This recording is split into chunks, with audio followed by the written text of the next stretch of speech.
হে নদীর বলারে ধরবি আমার বন্ধু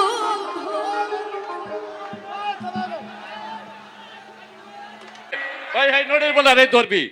দইরা বাইন্দা একবার ফিল্ডে ঢুকা এই ভাই ভাই এই কমিটির লোক এই যাও যাও এর মধ্যে যদি বিশৃঙ্খলা সৃষ্টি করেন প্রশাসন কিন্তু পড়ছে প্রশাসন আছে ঠিক আছে আপনাদেরকে যদি ঝগড়া হয়ে থাকে আপনার ঝগড়া যদি আর 6 মাস আগে হয়ে থাকে ওই বাড়িতে যা করবেন এখানে না তোরা বাতাস কর বাতাস কর সখী আমার মাথায় পানি ঢাল তোরা ওরে যা করবার তাই কইরা গেছে আমার বন্ধু মন চোরা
হ্যালো